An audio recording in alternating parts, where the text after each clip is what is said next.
What's the most shocking way people have related to you as a spiritual authority?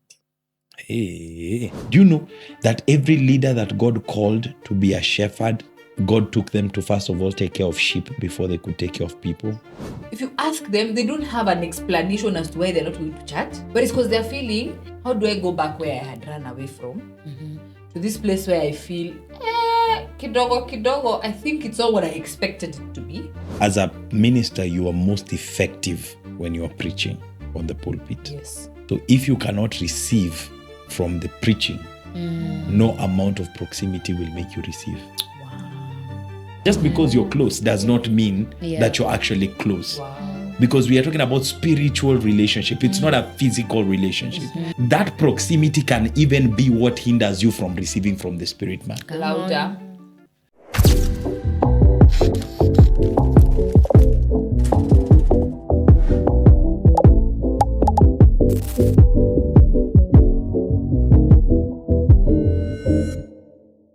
Hi, everyone. Welcome back to part 2 of our conversation. All right, so Matthew 23:9 says, "And do not call anyone on earth father, for you have one father and he's in heaven."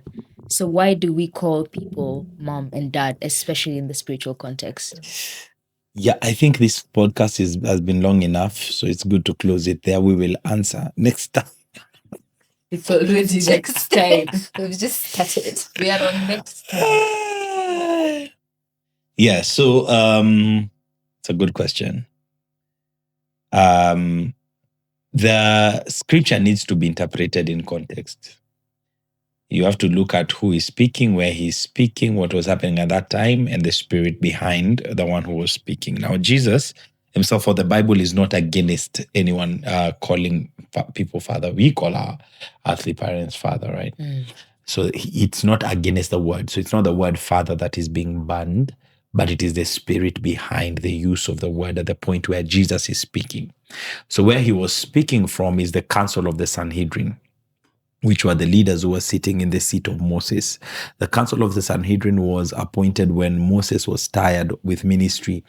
And remember, he had a burden. And so the father-in-law advised him and told him that you need to select 70 elders that you're going to delegate your authority upon. So they're going to rule on your behalf or something like that. So that council is the one that continued up to this time where Jesus is speaking. So he's speaking to them. They're Pharisees, Sadducees, and they sit in this council and they sit in the seat of Moses, which is the seat of authority. So what they wanted is they wanted titles. They wanted, bragging rights. They wanted that control of feeling like their fathers. So Jesus is correcting that posture of the heart where you as a father think you own the people, but you don't. We do not own anyone. And we are only fathers, as I told you, to the degree which we are leading people to Christ, because God is the ultimate father. So if you are leading people, if you're not leading people to Christ, you have no right to be called father, right? So when he said that don't call anyone on earth father because you have one father who is in heaven, he was speaking against them. So I want you to assume the posture that he had. Don't call anyone father because your father is in heaven. He's correcting a wrong that has been happening. The same counsel he says to the people, do not listen to these people because they tell you to do what they themselves they don't do. So you can listen to what they say, but don't do what they do because they don't do what they're supposed to, do. So fatherhood is supposed to be about emulating, like you're supposed to model a lifestyle that other people can be able to pick it up from. Yeah. But from there, we see scripture over and over again speaking about fathers, from Elijah, from Abraham being called the father of faith, all of us being children of Abraham. So if God is the only father, then where does that leave Abraham? And in 1 Corinthians, Paul writes to them and tells them that my children whom I have begotten from the preaching of the gospel. So that fatherhood is, the parameters of fatherhood should be to the degree where we are leading people to Christ. So there has to be that balance is very important. And then the scripture also says that although you have many instructors, we do not have many fathers. Right? So again, it's not that fatherhood is being scraped off. It's just that the spirit behind it is being corrected. That is what Jesus was correcting. Right? So when he says that we have 10,000 instructors, it means that you can listen to many people. You can listen to Dolapo Lawal. You can listen to Gen Z yeah, pastor. who is he's a Gen Z pastor. If he speaks so calm, I also enjoy listening to him. Yes, I told you. Jesus loves you, so don't play with God like that. Have you heard it? Sing Yeah, clips. like you can listen to 1,000 instructors, but you do not have many fathers, because you can receive instructions from different people, but you can only receive an impartation from a father. Yeah.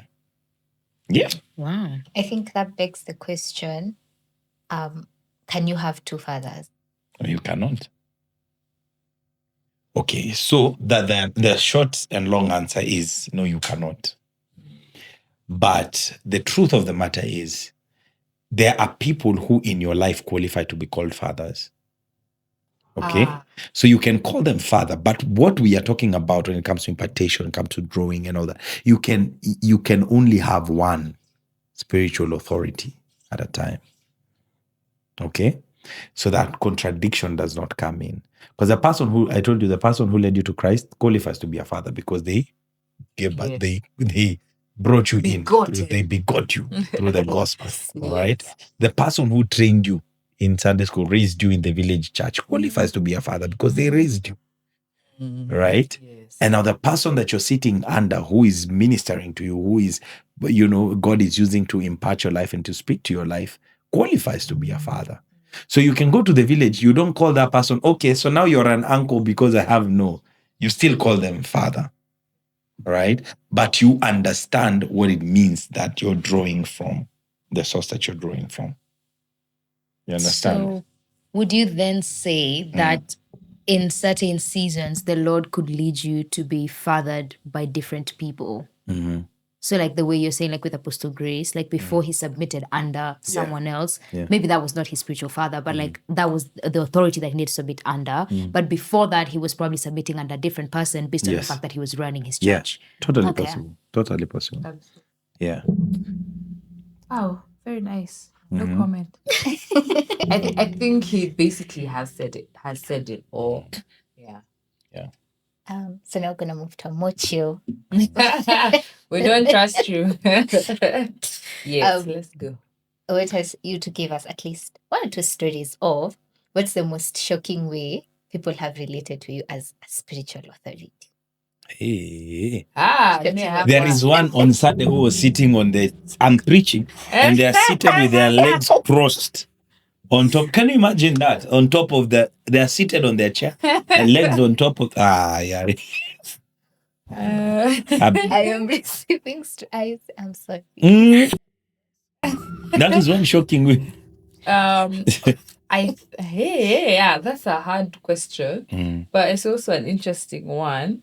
Ways that people have related to us. I think for me, it was at one point, I felt like I was being idolized. Like it felt like this person wanted to be like me, look like me, talk like me. And so at some point I was like, I need to keep my distance. Because me, I don't want to go to hell. If anything that you idolize, where were you saying this the other day? And God will bring every idol down. Me, I don't want to be an idol. So I think, first of all, it was very shocking because I was like, wait a minute. I don't think this is what I wanted. And I think also for me, I think when we started church, I told my husband, me, I don't be with this mother. Don't call me ma. Who is your ma? But, so at first I didn't know how to react. I didn't know how to respond. I didn't know what to tell the person. But I think slowly I've been able to draw a boundary where they recognize that there's only so far you can come. Like, let's be, let's don't cross the line. That's one. I think two, what was I going to say? Nimesahau, wewe sema moja. Mimi hakuna, nimeshasema yangu ni yao mtu anakaa kwa kiti kama ameruka hivi. Which one? Remind me. Mini. No, me, I don't keep a record of wrong. Okay, I can tell you one. Where you had shepherded for a while, and then one day you corrected them. And they did not want to hear correction. Yes. and you just told them, if I can't correct you as your pastor, then Yeah. I think you need to find someone who can correct you. Yeah. And that was the last we saw of that person. Yeah, she was talking to me like this. Yeah. Yeah, so I think for me that was very shocking. Like, for looking on the outside, I was like, hi? Because I think Apostle had shepherded this person for like 5 years. So for one instance of correction to be taken like that, it really breaks a shepherd's heart. Like, you feel like, wow, Yeah. did the 5 years not mean anything? Yeah. Not that someone cannot go, it's fine. They went and life has moved on. Yeah. But you question a lot. You're like, what was happening here? So I think that was one for me that it shocked me, because I was very new to this thing. Me, I found my husband shepherding for years. Yeah. So I'm like, what do you do with these people? These people that are following you, where are you taking them? Yeah. Yeah. Can you think of another one that Yeah. said that one? Yeah, people ghosting. Someone just wakes up, leaves, doesn't even tell you where they're going, what is yeah. happening. You try to follow up, they don't talk to They you. don't And then after some time, and they've gone outside there and life has done what life does, they come back running, saying, "Oh, daddy, I'm sorry." What? Shindwe pepo chafu. Kwa pekibo. It's very, members can be very selfish. But I remember someone taught me, I don't remember who, but they told me, do you know that every leader that God called to be a shepherd, God took them to first of all take care of sheep before they could take care of people? They asked me, why do you think that is? I said, I don't know. They told me because sheep don't have a brain. Yeah. They don't think. If you take sheep outside, sheep will just follow, will just do whatever. Goats will find their way home. Sheep cannot find their way home. So God takes you to take care of sheep because seller. Yeah. Well, I was gonna say something and I think I've completely forgotten. Before you said about the sheep, what had you said? Oh, that the members can be very selfish. And I once had, I think it was, I don't remember the name of the person. I can't remember his name anyway. He's an apostle, and he was saying that members talk of church hurt. Like, you'd say that your spiritual authority hurt you. Imagine if I was to count all the people in the church who have hurt me, who is more church hurt. Yeah. And not to invalidate your heart, but just imagine a shepherd has to every Sunday show up, regardless of whether they were hurt yesterday, regardless of whether that member hurt them in the morning. They will preach and that member in the congregation, and they'll do nothing about it. You at least have the right to not come to church because you're upset. You'll be like, The shepherd still has to come, feed the sheep without bias, not think about this situation, however much it has hurt him, And many a times as shepherds, we open our arms so wide open. You take care of people, you house people, you feed people, and they're the same people who will come back and say, "Hey, this man," and you're like, "Huh? I thought, okay." Yeah. It's very heartbreaking. Even you as a person, imagine if your friend, what on a chat, your friend did that to you, you'd be like, "Kai." Now imagine 10 friends doing that thing one friend did to you, multiply by 100. Yeah. So I think, that's something that Yeah. I don't think it was part of the conversation, but it has come up, so I was like, let me see. Yeah, so now we're gonna kind of not segue, but into our maybe journeys or stories with spiritual authority. I feel like mine 1,000% involves you guys, but I think the way she said, we church hopped our whole lives. So even me, I don't think I ever had a spiritual authority, and then when so then I moved to Australia, and then I came back. I was here when you guys started the church, but then I left, right? So obviously, even though I'm gone and I know you're apostle and you're prophetess, because I was actually there when you were anointed and everything, we were only ever relating as brother sister. If you haven't picked up, she's my biological sister and he's my big brother. And so essentially now when I came back in October of 2024 is when I was like, oh wait, Like, yeah, it's a serious thing, you know. Like, and it's not that I didn't understand it. It's just like when I'm hanging out with you guys, like even like maybe around church members.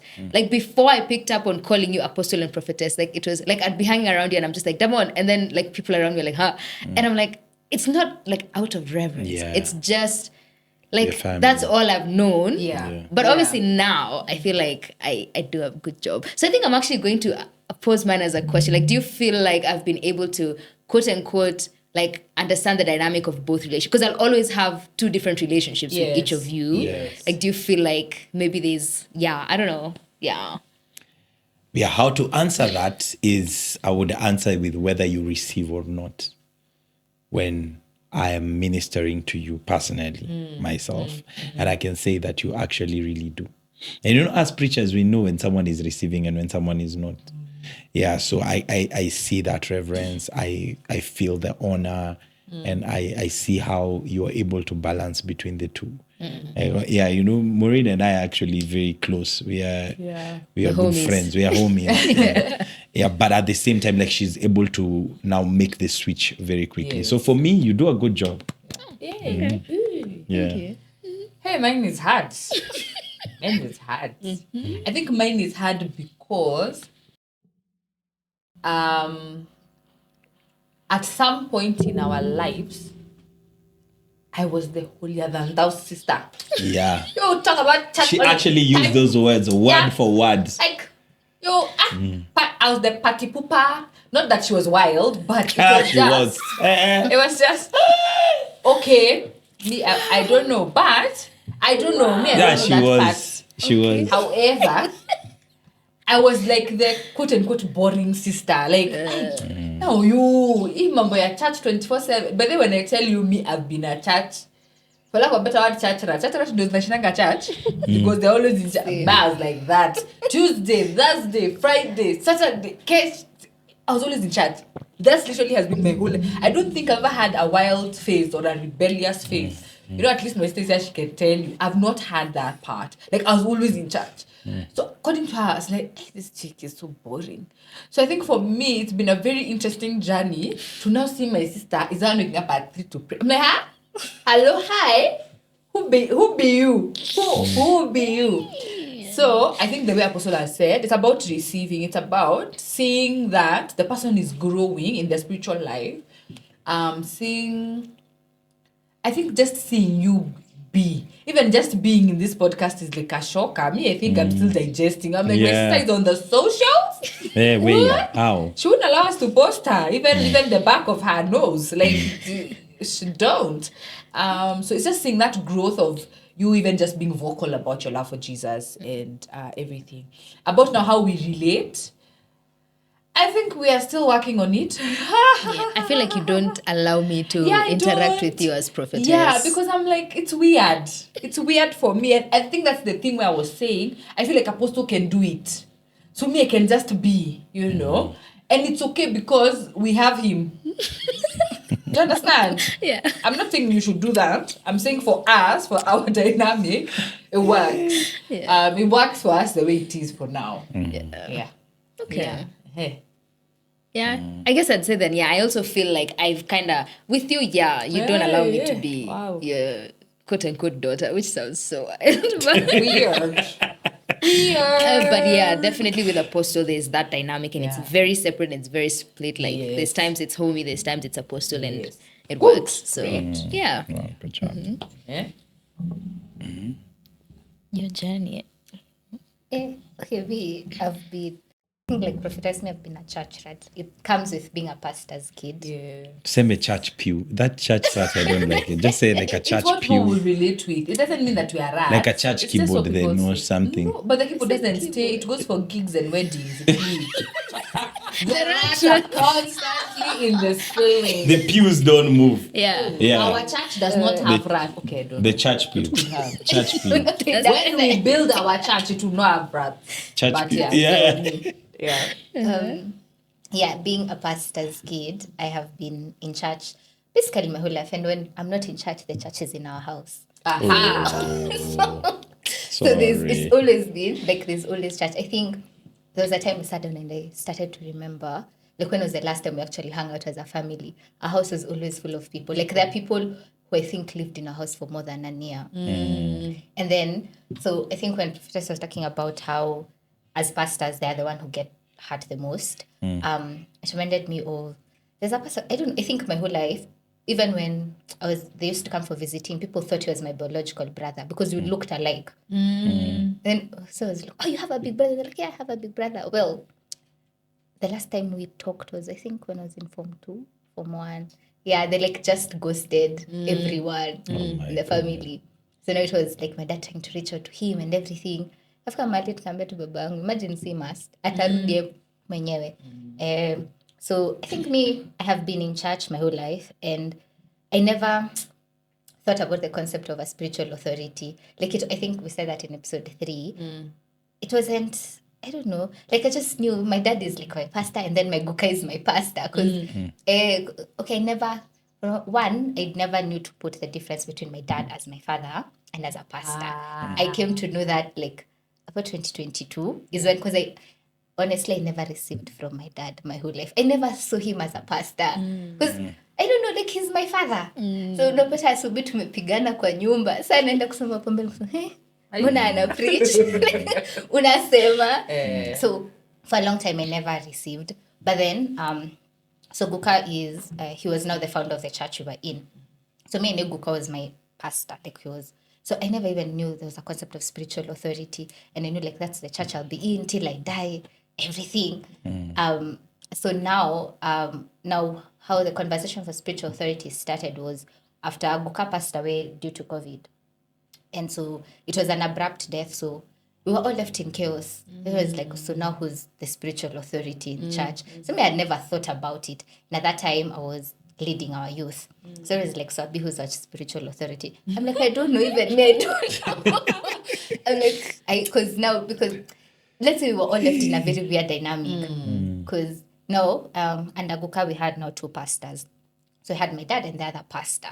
So now let's just say it was a crazy. So now who's the head? Because they were all at the same level. So who's being promoted and what? Then there was just a lot of drama. Now someone else to come in. Apparently they'll take the church over, take over the church. So we're like, so now who's feeding us? I was like, oh, I didn't even know there was something like a spiritual authority. I remember that time. I wasn't coming to Rain City then. I had started listening to Deeper Life on YouTube. And then it was the following year, Feb, then now I asked Apostle, so what's a spiritual authority? And then he sent me a sermon. He had preached on spiritual authority. I remember I just listened to it, I was like, yeah, tuna spiritual authority. I was like, yeah. Hata uniambia nini we don't have a spiritual authority. And so backtrack to the time for Kimana. I didn't know. Okay, at that time sikuwa nimefikiria. So remember then is when you guys were editing the cover you did for Asante. So I think the next year, like after about 8 months, is when I knew that song was for Zoravu Amani Paul Clement. For a long time I thought it was your song. And so then when I started listening to Deeper Life is when I realized I'm actually being fed. Because even before that, apart from just Guka, nilikuwa wale watu tukitoka service tuende unasikiza Koinonia. Nasikiza zote. Like I had an array of ministers I was listening to Sunday and Monday. And then now it became when you listen, like after I listened to Deeper Life, you feel you're actually satisfied. Yeah. And that's when I realized, you've actually been nutrient deficient when it comes to to spirituality. And then the conversation of me joining Rain City started. Yeah, that's nilisema story for before. I touched on it, but so I think even when I was funny enough, I think I was just coming as like I was joining a church because God has said join the church, and then how I knew about you being my spiritual authority before Apostle, and it was because of the song. So so listen, you're during Kimana, because Inka ilikuwa ina play the whole time because ilikuwa inaeditiwa siku mzima, so it was constantly playing. And so after, like when it was posted in that season, I was going through, let's say, depression was trying to take my life. And so it was the only song that I could listen to and sleep. And I couldn't, and you know, the ones that like later I'm starting to listen to it, and I'm just like, it was a Thanksgiving song. I had nothing to give thanks to God about. And so I was having conversation with, I don't know, I was talking to him, he was like, there are people who God has said to speak life into you with just, like, I can say like the most random things, but it will speak life to you. And it's then, like, then is when I realized, oh, then I know that you're a voice to speak into my life. And so now when I joined Rain City is when, now all of it was yeah. That's so Ikawa. beautiful. Wow. So I think a journey being under spiritual authority, I think now, I don't want to say it was hard in the beginning. It wasn't hard. Most those people of, I used to see you guys coming like this. Run. I think there was a time, I thought it was so funny, we were with Faraja, we were seated outside. I don't know what we were doing, so we were having a conversation. And then you guys came from the laundry room. You had a meeting or something. Faraja was left speaking to herself. Where were you running? She was like, I was like, hey, unataka tusimame hapo. So I think in the beginning there was fear. When like there was a lot of us like, hey, this is really. But it's been an interesting journey. I have genuinely learned to submit and listen. I think my firstborns were no it all. Like the times. I don't think I don't say I've struggled with submission before, but I think it was also because, you know, even when I had Guka, like a grandfather's relationship is not as a father. Like my Guka would not, like Guka will just love on me. So hakuna siku ata, and then I was always the good kid person. Like I was wild, chini ya maji. But for the people, and also being a pastor's kid, there's a way that you're expected to. So there's that level of standard I was held to. So there's certain, so even in church, ask people, I'm the most holy person, if they knew. Okay, apart from my friends knew. But yeah, so no one, so hakukuwa na hiyo ati, oh, they could correct you or anything. But then now, having to actually not listen, but like you think about it, Maraka 50. But it has taught me to submit, to listen. Yeah. So it's been an interesting journey. Wow. Beautiful. Yeah. So this is gonna finish up. Okay. Oh yeah. So for someone who doesn't have the privilege of having like a personal relationship with their spiritual authority, how do you ensure that they like maintain their loyalty and stay submitted? So like, you know, like how you have now 300, 400 people. Yes. Not everyone has the privilege that we do to relate personally with you. But now for them, how do they then like stay submitted, stay loyal, and still draw quote unquote from that relationship with you as their spiritual authority? I think I'd say it's a decision. Like with everything in life, you decide that because this is the place I'm being fed, I have no business going elsewhere. And I think that's the place where people miss the mark. I think like Apostle was saying, you live here where you're actually being fed and growing and you're seeing your life moving to a popularity kind of situation. You're like, everyone's going here, let's go. And then you get there and you're like, hey. Then now you're struggling with moving back. Do you know, but the people who actually church hop, I think for us because we were kids, it didn't affect us as much. But you realize you end up in a very dangerous place because now you've moved here. You're wondering how to move back here. So you're stuck in a place where you're nowhere. So now you find those are the people who have not been in church for 6 months. If you ask them, they don't have an explanation as to why they're not going to church. But it's because they're feeling, how do I go back where I had run away from to this place where I feel, kidogo, I think it's not what I expected it to be. So I'd say it's a decision. I usually tell people, like marriage, I decide every day to wake up and love Apostle. Whether or not he has been good, bad, the good, the bad, the ugly, you wake up every day and decide that because I chose this person, I'm staying here. And now for the part of being fed is, am I growing you put aside the fact that I can't see Apostle today, I can't see Apostle next week. I'll probably see him in 3 months, which is okay, because at the end of the day, there is not much I can tell you when I see you that I'll not have told you on the pulpit. Where I was telling you, I had a prophet the other day, and he was saying, if I don't prophesy to you in this service, God doesn't have a word for you. Don't come looking for me after for a word. And so, because you find, like even Apostle, many times, people who I really want to see the man of God. You come and you ask a question, and you're like, were you in church last Sunday? Because what I preached about is what you're asking me. So, it's a condition of the heart, because, okay, why do you want to be close to the man of God? Why do you want to have a relationship with the man of God? Why do you want to say, I spoke to the man of God? Because you have to question the integrity of your heart. Because at the end of the day, as we have proxy, because one, of relationship, two, because there are certain projects we're doing that you're part of, and so we have proxy. And this proxy might not be there 5-10 years from now, because someone else might have the proxy, which is okay. But does that mean that because you don't have proxy, now you have to go looking for a church where you have proxy? Then what does that mean for you, your growth, because because at the end of the day, it's about what you're receiving. It's not about how you're relating. Like Apostle said, we can't be friends. Like, we could be, but we can't be to the extent of friendship that you would be looking for. I can't be that your friend. I can banter. Me, baby, I'm very good at banter. I'll tell you very crazy things. But after that, I'll bring you back very fast to remember. Yeah. Yeah, I'm not your friend. Yeah, we have laughed, but I'm not your friend. So it's decision. At the end of the day, it's decision. I've said so many things just to say that you have to decide.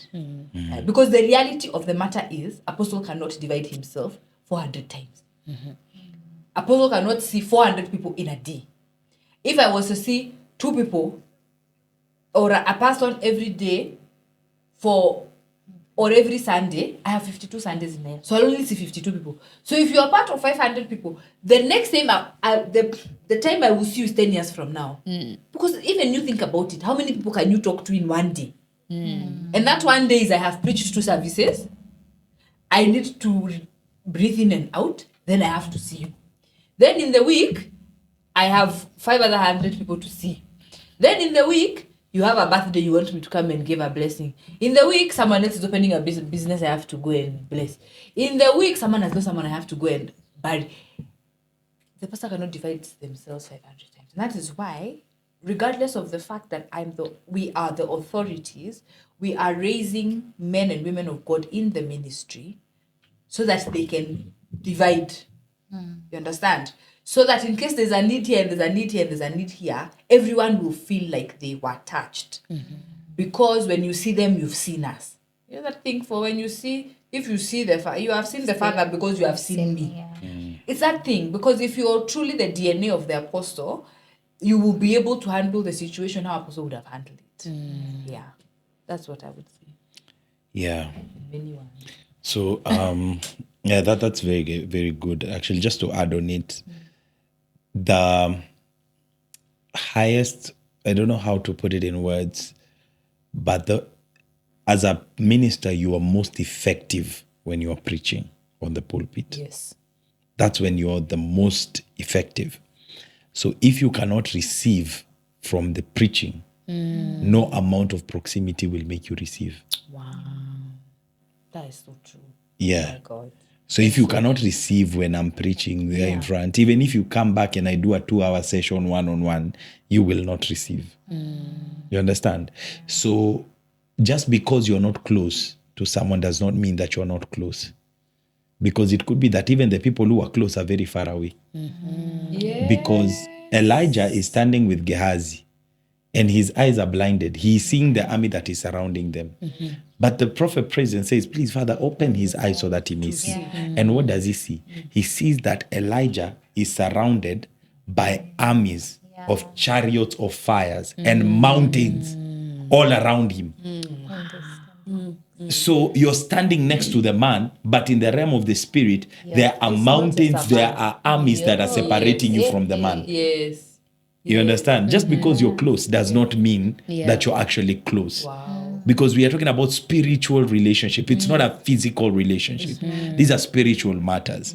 So that proximity can even be what hinders you from receiving from the spirit man. Louder. So sometimes in order to be closer spiritually, it will require distance physically. It's true. The things of God, how they work. Yeah. I'll tell you a story, but I won't mention the name because I've not verified it myself. Someone shared the story with me of a man of God. So he says that the senior pastor who was leading the church received a prophetic instruction that he was going to die. And he needs to appoint a successor for the ministry. It's a true story. I was told. So I've just not verified the story myself. So that's why I'm not revealing the names. So, and he gave an instruction and told the people, so I want you next Sunday, go, and it was during the recession. So he said, go and sell the most precious thing you have and bring that offering to church this coming Sunday.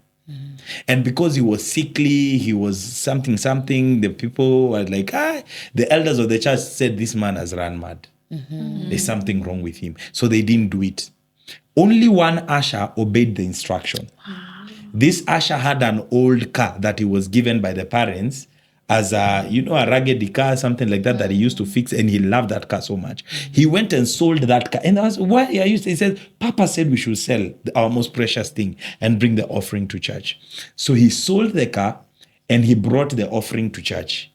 And that Sunday, when the man of God asked, I told you to do this, who has done it? It was the usher that had done it. So he went and handed over the offering. And the pastor said, from today, this is my successor, and he is going to be the pastor of the church. So the story is apparently the story of E.A. Adeboye. That's how he received the church. The elders got angry. Some of them left and said that the church would crumble because it has been left in the hands of an usher. And right now, it is the largest church in the world with over 2 million congregations. So imagine the pastors who were sitting in board meetings with the senior pastor. They understood the plans. They had the programs of the church. They knew what was going to happen. But they were so distant spiritually because they did not have the ability to listen. Yeah. Wow.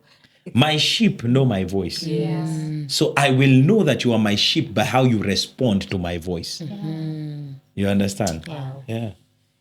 Umetupeleka tangent ingine. That's a whole, because I was going to talk about when you said Elijah, I was going to bring back the woman with the issue of blood.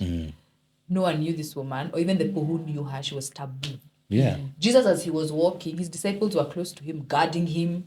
This woman was like, if I just touch, no one will know. She received something that these people who are walking with Jesus probably never in their lifetime received. Because they didn't have an understanding that what he carries is what I need, not him. Because some people want to know the person. And by this, sometimes when you know the person too much, it becomes a hindrance. From you because receiving. I am a person, I'm a human being. I get upset. Like, I am flesh and blood.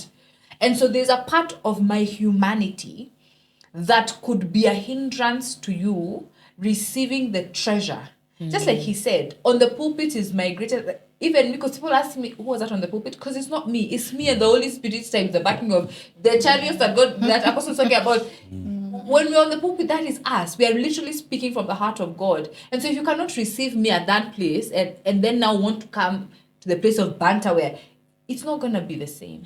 You'll receive the reward of banter. Yeah, and not the reward of the prophet. Not the reward of the prophet. Wow. Yeah. Yes.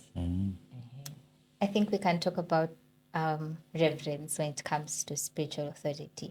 They said it's very key. But also there are extreme Of course. Yes. measures to it. Yeah. What can you say about it? So, God does not like idols. Yes. An idol, every idol, Must come down. he does not like idols. So, and that's why I keep repeating that spiritual authority is to lead people to God, not to ourselves. It's not to ourselves. It is the purposes of God in your life. In your life. That the shepherd is given grace to be able to draw out the things that God has deposited in your life, leading you towards God, not towards themselves. You understand? Because ultimately, all of us are children of God. Yes. You can call me, oh, Apostle is my father, but I am your father to the degree where I am leading you to our Father who is in heaven. God, it's delegated authority. You understand? The reason why we use the word fatherhood is because no other term can be able to describe that relationship. Because it says that they are no longer children, tossed to and fro, so that they are no longer children. So it means that as another, you have the responsibility to feed. You understand? I cannot look at you, Abbie, not as a father. Any other way I look at you that is not as a father is wrong. Because if I look at you as a leader and then you are a follower, then it will mean that you will have deliverables that you have to give. And if you don't meet the deliverables, then I can cut you off from my life. You understand? It cannot be a business relationship, because then at the end of the day, I'll need profit. You understand? Yeah. Fatherhood is the only relationship that is not transactional. It's one-sided. It is the father's responsibility to provide. It is the father's responsibility to protect. It is the father's responsibility to prophesy and all those things, like to give prophetic insight and all that. And the father is not obligated to receive anything from a child. You cannot demand. That's right. You cannot. You do it because you're a father. So that is the model of the relationship in the kingdom, fatherhood and sonship, because it is the only way that we can draw legally without feeling obligated to pay back. You understand? Yes. So as a shepherd, if you don't see me as your father, it begins to bring a trouble where someone begins to feel like, okay, so he has done all these things for me, then what should I do in return to compensate for? Are you seeing now where now the perversion now comes in? But when you understand that he's a father and you're a child, he's supposed to provide. He's supposed to pray for me. So it's not a favor. You shouldn't do anything for me because of what I do for you. Yes. That's now spiritual authority. You shouldn't do anything for me because of what I do for you. It's supposed to be like that. You understand? Now, not to just be... Now, when it comes to the question of reverence, we honor the people that God has placed over us, but we don't idolize them. They are not God.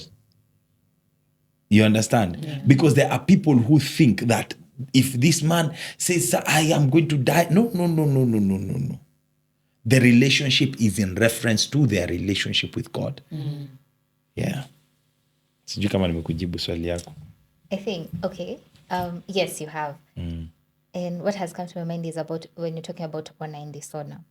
You see, I think our generation really struggles with honor. You do. You sit on chairs Oh with my! legs crossed. I can't I'm sorry. You're forgiven. Pole, I don't keep umetetewa. a record of wrong. Yeah, I don't. I'll not repeat it again. Cancelled. Why do you think our generation struggles with honor? And how can that be rectified? Because, let me say, like, Santo make for example. I don't think consciously, I don't think in my mind I thought I've ever struggled with honor. But then there are times that I will say something like, yeah, you're not supposed to say that. And then I'll have to be like, oh, I'm sorry, I dishonored you, but I didn't know. You get the point? So, and I've realized it's a generational thing. And I don't know venye tumelelewa because I've been brought up with strict parents. But why do you think that is? And how can us as a generation rectify that? Yeah. I don't think it's just for spiritual authority. I think even relationship with parents. We have, unfortunately, a generation that has, for lack of a better word, gone rogue. And I don't blame the generation, I blame the parents. Why I say that is because we have seen children raised in the same household, but those children turn out very different. And especially when there's a big age gap and one is like the youngest, you're like, you overbabied this child. There's a way I cannot talk to my father. There's a way I cannot talk to my mother. So I think that's where now, like he said, it's fatherhood and sonship. If you think about it as, if I can't talk to my father like this, then you'll be able to know, then I cannot talk to Apostle like this. Because Because you see, even with your earthly father, there's something you can say to them in reference to you are upset. Like, okay, I didn't like how. And that's okay. It's not that you can't come and tell me you didn't like how something was done. I think it would be great for you to do that. Like she said, there's a place where there's been abuse where the leader cannot also be told that there's error. And as leaders, if you're watching this and you're listening, we have to allow room for those who we shepherd also tell us. But it also matters how you tell. The issue is not the telling, the issue is how you tell. The same way I've said, like your earthly father, there's a way you cannot have a conversation with your earthly father, whether he has wronged you or he hasn't. Because scripture says only your mother and father, now outside of the spiritual, 4. So if you cannot honor them, honor is how you talk to them. Let's say I'm upset at my dad. I can't go and tell him, unafikiriangaje. Unaget? Like, you go and sit down and tell him, okay, Dad, I think I have a concern. Can I share it? So I think that's where we need to begin. We need to begin with understanding that there's a certain way that a parent should be viewed. Your parent is not your age mate. They never will be. So if you cannot be able to make the switch when how you talk to your friends and how you talk to your parents, that's already a problem. But I stand very strongly in my saying that I blame the parents 95% of the time, because there is how they did not train. Like I said, I have children. I have to teach them. If I don't teach them, when they leave my house, it will be evident that I did not teach. And I will be a recipient of what I did not teach. Because they will come and tell me, you stupid woman. You understand? Because to them, they're like, what are you telling me? Because I didn't tell when they were 4. I didn't tell when they were 5. My kids right now are going on 6 and they know that choices have consequences. Right now, they might not understand it to the degree where as a 15, 16, 17, 18-year-old will understand. But by the time they are 17, it will ring in their head that mom said choices have consequences. So if I make this choice, there shall be a consequence. So we have to go back. We have to trace back. I think there has to be a lot of teaching for the generation to understand. And fortunately, we are called to the generation. So God helping us. Yeah. We will do the job, yes. Say that there's a lot of teaching that needs to be done. There's a part where the generation needs to do an unlearning of how they think things were. Like I usually say, Gen Zs are good people. They just live in their own world. Like there's their world and then there's their world. You know?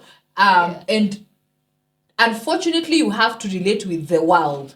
So you have to get out of your world to relate with the world. And you cannot relate with the world like your world. I'm not saying that you change who you are or change how you are. It's great that you can be vocal. It's great that you can say this and this. Us millennials were raised in a way where we don't question nothing. We can't say anything. And so for a reason, we are now learning ourselves. You're learning yourself when you're 35. You're like, wow. If I knew this about myself when I was 15, I would be so much farther than I am. So there's an advantage to that part. But to a degree, there wasn't some structures were not put in place. Yeah, in law school, we were taught that when it comes to the law, ignorance is not a defense. As long as it has been gazetted. Do you read the Kenya Gazette? Right? But as long as it has been gazetted, it is assumed that every citizen knows what is in the Kenya Gazette. Where do we get the Kenya Gazette? Let's start. Sorry, I've digressed. But we get the gazetted notices. Like now, the other day we had Eid for the holidays. So you will see it because it will be posted all over social media. Yeah. But where is the Gazette? Like where the Gazette is in the ministry, in the registry. You have to go and get it. The whole of Kenya will go to the registry. Yes, that's the assumption. As long as it has been gazetted, it is assumed that you already know. Yes. So in the same manner, in the spirit realm, ignorance is not a defense. That you were not taught honor, that you did not know it, as long as it is a biblical principle that exists, you cannot use ignorance as a defense. So are you reading your Bible? Yeah. Because honor is a principle that is embedded in the whole of Scripture. That's right. Yeah. Every has to go through honor. Even Jesus himself had to honor John the Baptist because that's the order. And John the Baptist was saying, please don't honor me. And Jesus has to say, no, I have to do this so that I can fulfill all righteousness. Yeah.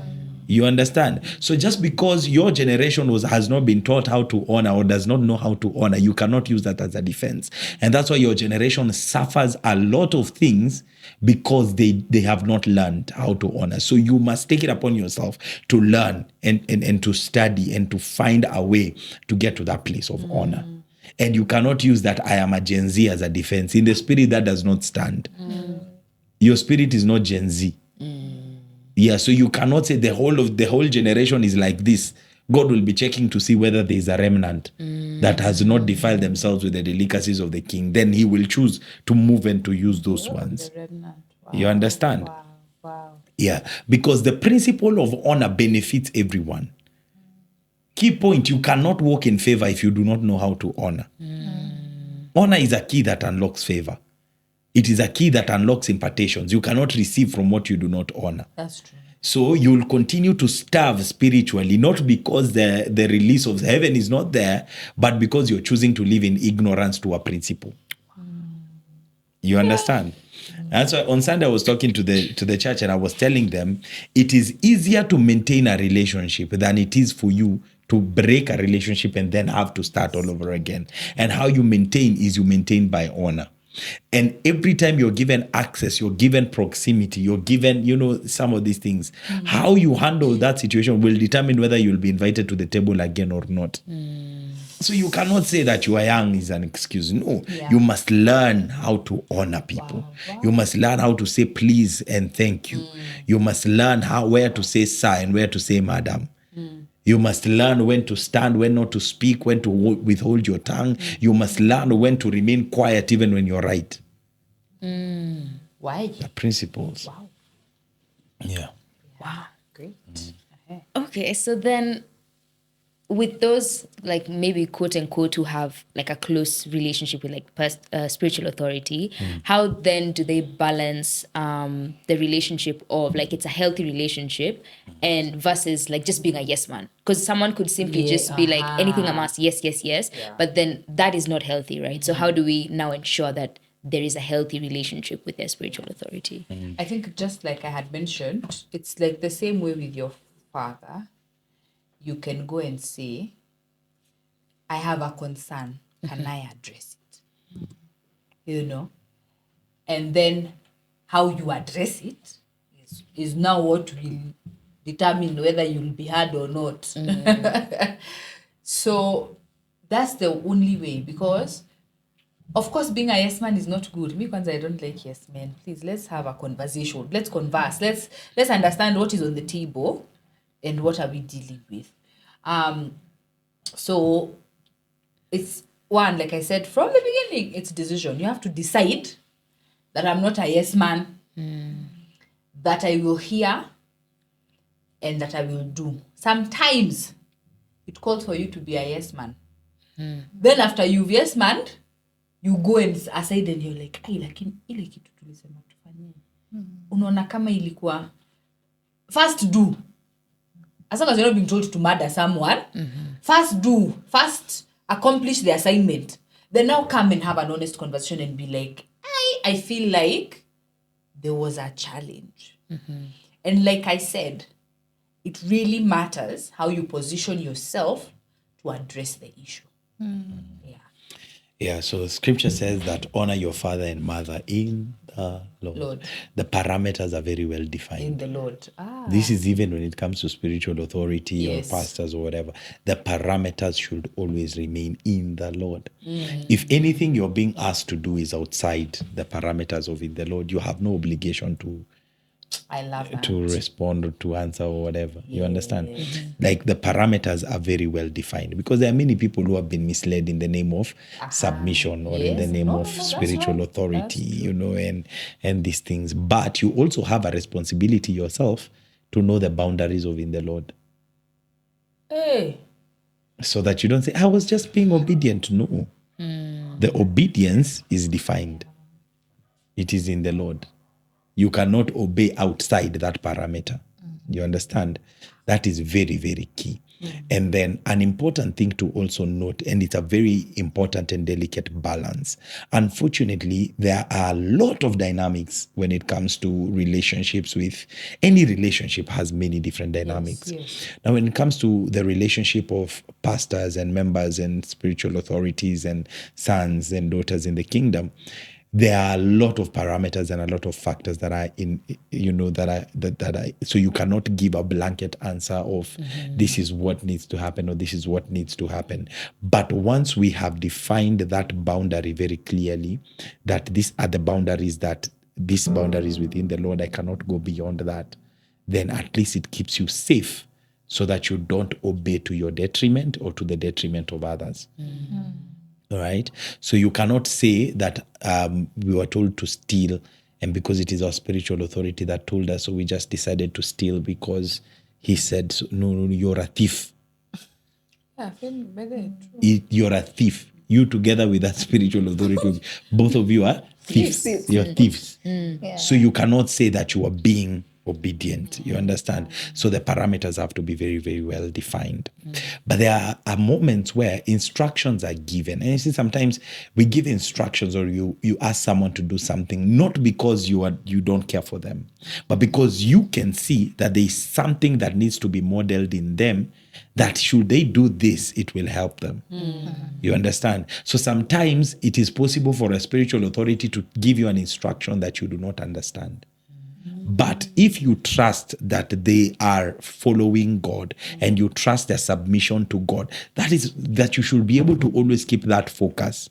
There should be a straight line between your authority, the one you're following, and God. There has to be that straight line. As long as that straight line is very well defined, some of the instructions they may give may not make sense. Could be an instruction of you're a girl, don't dress like a boy. Doesn't have to be a sin.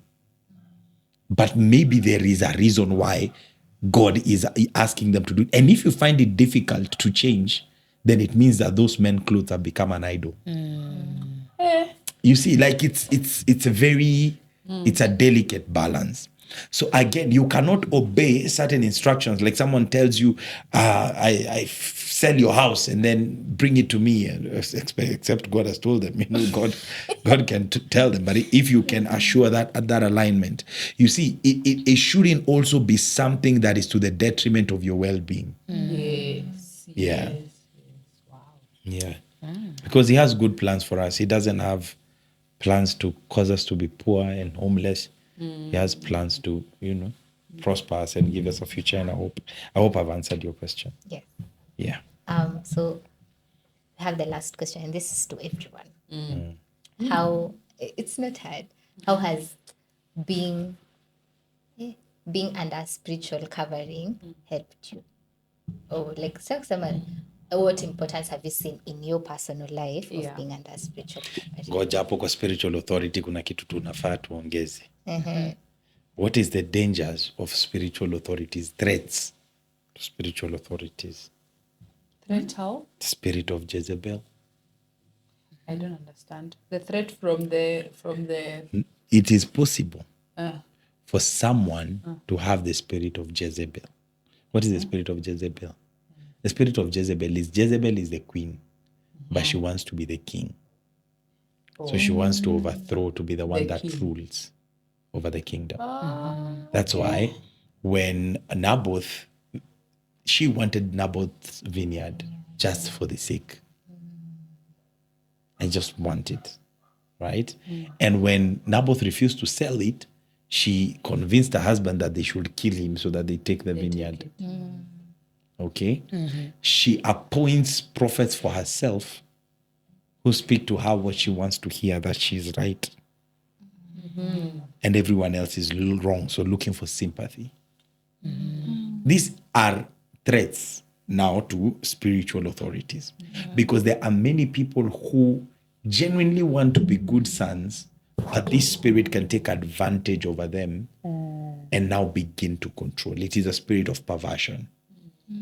You understand? And all those things. So you must also guard your heart with how you are relating with authority so that you don't say you're in submission, but you're trying to low-key control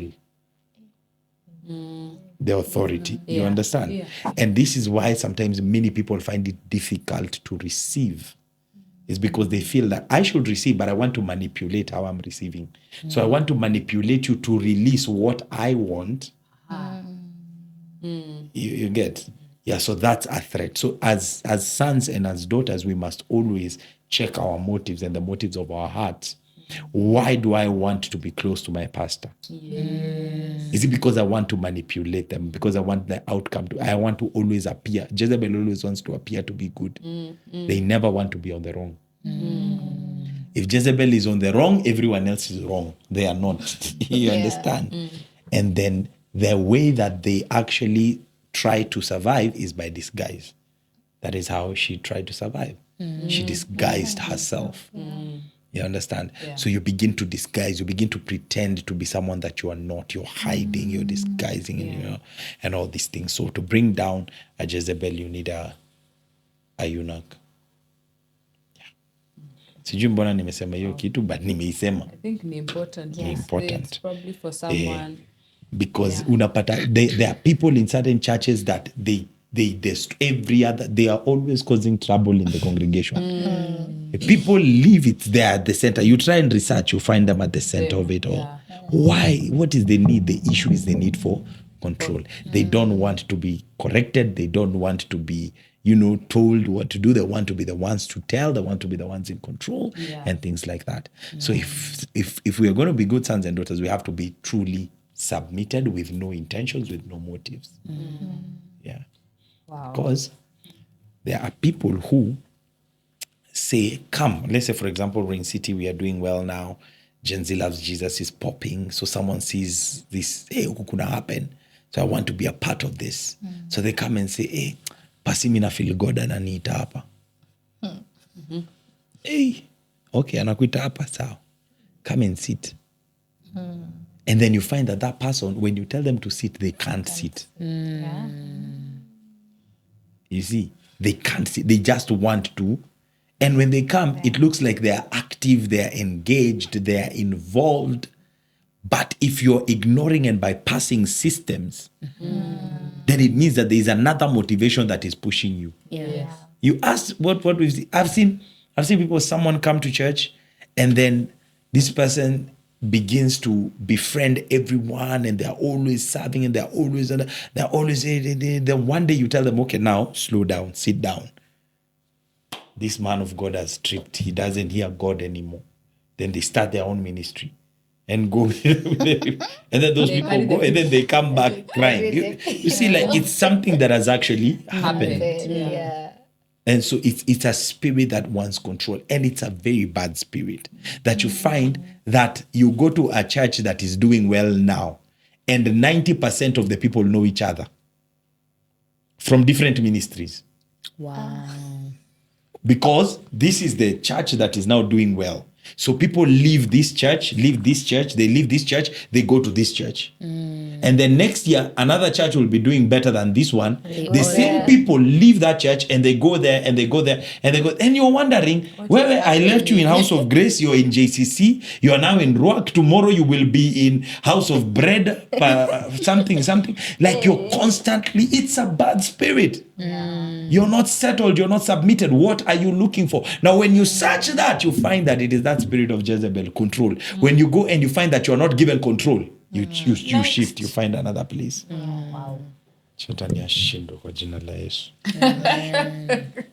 I think you answered the question for spiritual authority since you're the one talking. Then see, it's the last question. Yeah. Then say again, not to forget. What is the question? How has it impacted you? Having a spiritual authority. Having a spiritual authority has sobered me. It has made me sober. It has helped me to learn how to love people and how to love God genuinely. It has modeled service to me in a unique way, and it's also an advantage when you know that there's someone who is praying for you, and you can call them and they will pray for you. Yeah. It has also taught me how to be a faithful son with my tithe, with my first fruit, with my Thanksgiving offerings. Because even as children, we have a responsibility to share in all good things with those who minister to us. Right? So it has also taught me that very strongly. Yeah. Wow. I think for me, as well, I can say it's knowing that there's someone who's constantly praying for you. That when you call, they are there. Whether they'll be present, whether they'll text back, whether they'll call back, you will feel that this person is for me. That has helped me a lot because one, I can keep to myself. I think it's a firstborn thing. We don't know how to ask for help. We do it. We are just, So when you have someone who can ask you, "Are you okay?" and you know it's a genuine ask. It's not. They're asking you because they want to know, how can I walk with you? How can I pray for you? It has also made me more confident in my calling because she constantly affirms my call. She constantly affirms the things that I'm doing because she's always in the know of I'm doing this. And she constantly affirms that part of my life. And so it gives me the confidence to come out, out there. Because God has called you. God is not going to come and tell you, unafanya poa. No, sometimes you need to hear it from someone who's looking and someone who's done it for a while. And they're like, okay, I think I can see where you're going. And I think it's good. So I think for me, that has been one of the things. Because for me, one of the things I really did was run as fast as I can. And so she keeps reminding me, you're actually called. You're actually a prophet. Like, I believe in your call. So that for me, that has been like a highlight. Curiosity. Yeah? I'm curious to hear what you they're have going to to say. answer. I think for me, it's like I now have a covering. Like no matter how crazy the journey gets, like in terms of, sometimes God is like, okay, we're going this way. And you're like, huh? Like I'm not as scared as I was before because I'm like, I'm covered. In a sense, there is a covering. Not because I'm expecting you to wake up every day at 4 to pray for me specifically, but just having that covering is important spiritually, right? And then also the evident growth, right?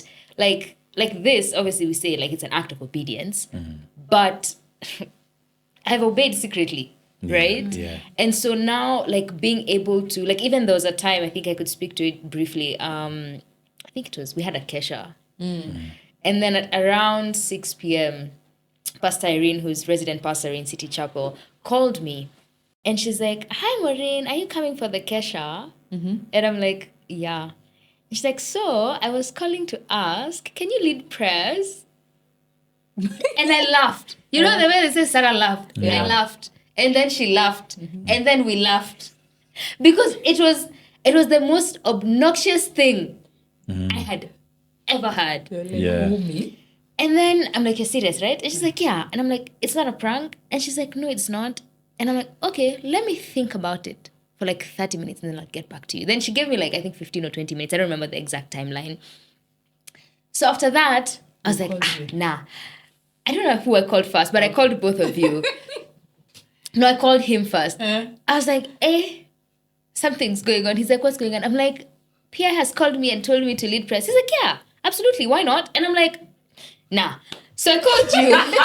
And I'm like, and I remember you were at a meeting and you're like, "I'm at a meeting." And I'm like, "Yeah, I know briefly.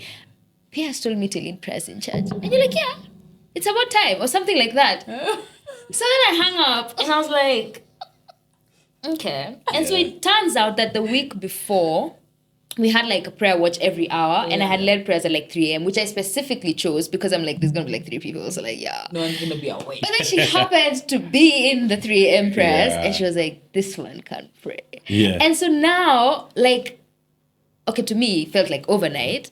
I'm now being called to go and like lead prayers before the. And I'm just like, I don't think I would have ever Imagined. done Thought. that. Yeah. And like it was okay as well. Like it was nerve-wracking because it's the pulpit. Like I remember even when I was going up, I was asking ministers, I was like, "Do I have to go up? Like, can I just like pray, from down here?" But yeah, there's evident growth. There's people investing in my life. I am being fed, and I like So I think for me that would be, I'd say, the benefits. You can share about the Sunday experience as well. Sunday experience. Oh, this Sunday. Yeah. What happened? Okay, I So, don't know. So part of the audience. Oh. so on Sunday, Apostle was like had called people to the front and they were being prayed over by like ministers and everything. And then he started randomly calling people from the audience. Yeah. And so he called the person he called before me. Like when he called them, God was like, hand over the child, you're going to pray. And then like literally a few seconds later, Apostle was like, Maureen, hand over the baby, come and pray, like pray for this lady. And it was so like, you know, it was necessary because for her it was more like she needed the comfort more than like I still prayed. Yeah. But yeah. And then after that I was like, why did you do that? And he was like, I don't know, what did you say? What was the God reason? just said it. Yeah. Like, Yeah, so there's evident growth, and I think I'm now learning to embrace it. Like even just being in the like I miss having 4 followers. It was the 3 It of was you and my nice. brother. Like it was a nice. very beautiful life. Yeah. But I know that this is the season where God is called. Actually, Apostle Angie, after Rebirth IT, she said hi, and then she was like, you know, God is like bringing you out of hiding and everything. And I didn't know it would look like this because if you told me on January 1st that this would be me now, I would have called you crazy. Yeah. But I'm embracing the journey and just allowing God to show off all the work that he's been doing in secret all these years. So yeah. I think before she answers, when we go to heaven, and there's a record of how many times we called God crazy. Tutaandikiwa makosa mingi sana. Guys. It's true. Guys, you have no faith in me. yeah. And then not nasikia kama leo nimekuwa so serious. I think the most evident one. So I think I'm kind of planning a story the last episode. Before, one of the reasons I was very hesitant to join Dream City. Remember there's a movie night you did for streetwear. Yeah. So the real when you nini, both of you are coming in. Remember I saw that it was like Mungu uko siendi. Pastor survive. Hivi ndo pastor wanavaa. Tunajaribu kuvaa nyinyi majenzi. Like we were one Jamie man also. Kwa sababu Crocs zangu haziwezi ingia. We were trying to look like the Crocs na socks. They made Haziwezi ingia huku. I was like, hey, because you know, I think as for like Rekesha's used to do, we knew we used to go to pray. I literally used to go to church in pajamas. And all of us were like, we were wearing sweatpants. Nkaka ngasema, Mungu atuniambie nini? Uko siendi. Because the pressure that I would have. I remember the first Sunday came was anniversary. Kaivi ngasema tu, Ulikuja mbaya. Survive. And so I think no, that's the funniest menu. One of the thing under spiritual covenant. Me, don't say I never cared how I looked. Like me, I was just there. Like I'm like, as long as I'm comfortable, I'll be in my Crocs and moving. So remember, I've remembered the time we were in Narok for Holy Ghost. And at that time, you had come to surprise Apostle. So he didn't know you were there. So Mkafika, and then you came to the BNB that we were in. So me, I didn't know because I was asleep. So I see Dina's texting. I was like, prophetess is up the stairs. I'm like, what do you mean she's up the stairs? I'm like, oh, and then I remember I'm coming back. I don't remember what jacket I had on. You're like, unaenda kanisa hivo. I was like, hey. Do you know I have no recollection? And it was ulifika ukakaa chini like unaenda kanisa na jacket. Niambia it was just na jacket ingine. So I was like, guys, mbona ameniambia hivyo? And then, like honestly in my head I was like, man, I'm just tired. Like I just want to. It was in the morning. I was like, hey, enye siwezi enda kanisa kika hivyo. And then I think for one of the things some we have fought with Apostle the most is how I dress. Sijui mbona Crocs zangu zinakuanga na shida gani. But siku hizi sivaangi Crocs. I have tried my best. Crocs sio viatu. Flats na socks za grey. Imagine. I haven't tried. Najua, ndio nasema. So now I've tried. And also I think now the serious part of being undercovering, it has saved me from making stupid decisions. I think I'm very, I don't even know how to explain, but there's certain decisions I want to make. I'm supposed to be like, yeah, no. Doesn't, like, why are you doing that? Sometimes there's a whole, like I'm in a whole situation, it's like, yeah, no, that will not end the right way. And then sometimes nasema, that person is not your friend. And then 2 weeks, nasema sawa, lakini sitamwambia hatujaachana. 2 weeks later sema tu hatuwezi rudi kusema ki I'm sorry niliendelea kumwongelesha because it hasn't up like ukojambia. So I think for me it has saved me from making stupid and bad decisions. And yeah, I'm Wow. Yeah. Wow. Yeah. Yeah, I think I can also speak to your growth. That's very You know? affirming. Yeah. And you're doing very well. Wow. In the process, and you're doing very well. Yeah. Yeah. Yeah, so thank you guys so much for gracing our podcast for Thank 2 you for having us. episodes. Yeah, it was first lovely. guest. Yes. Thank you for having us. Yeah, You're we're welcome. honored to have you, and yeah, you can. We are honored to be here. We are. Maureen's podcast Imagine. with Abbie. Surprise. Yeah, you can close us out. All right, thank you everyone. Please subscribe to the channel. Like the video, comment down below. We love engaging with you guys. And also for those who are listening on Spotify, please follow us. Stream, comment, and see you on the next episode.